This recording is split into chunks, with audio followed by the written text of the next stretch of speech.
Hi, Kristi Sullivan here with Sullivan Financial Planning. Thanks for tuning into my video. Today, I'm talking about the idea of combining finances with a partner. And one thing that I like to emphasize when I'm discussing this concept with clients is the idea that fair is not necessarily equal. This will be a good thing for you to get into the habit of understanding as a couple, because if you have children together, you're also going to have to make this distinction quite often. Giving each child equal time, money, attention every second of the day doesn't always work. Fair is not always equal. And dividing your finances in a way that's equal may not be fair. So, for example, let's say we've got a couple. Let's say we've got Joe and Jane, and Jane makes $200,000 a year, and Joe makes $50,000 a year.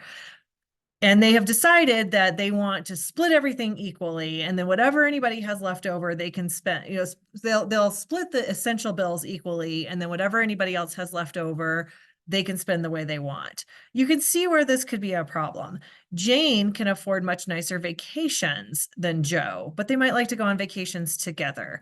Or if they divided the way they saw their bills in more of a fair way, not equal, they might be able to live in a nicer house or apartment because Joe cannot possibly afford the same amount of rent that Jane can.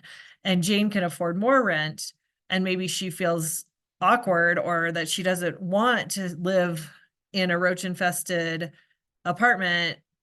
No, I'm kidding.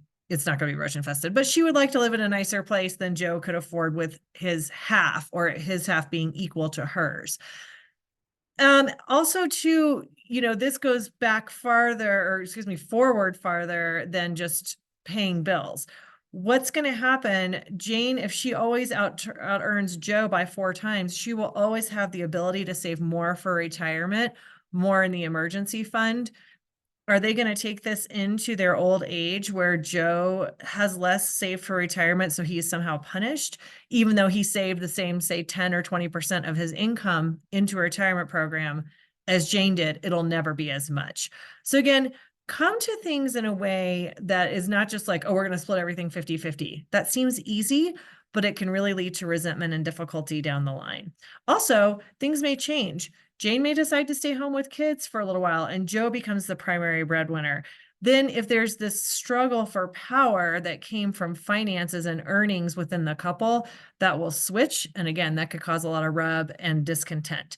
So again, really think about how you're going to set things up in a kind way, in a way that both partners feel equally supported, because it's rare that couples earn or come to a relationship with the same amount of money. Thanks for listening. I hope this is helpful in some way. Have a great day.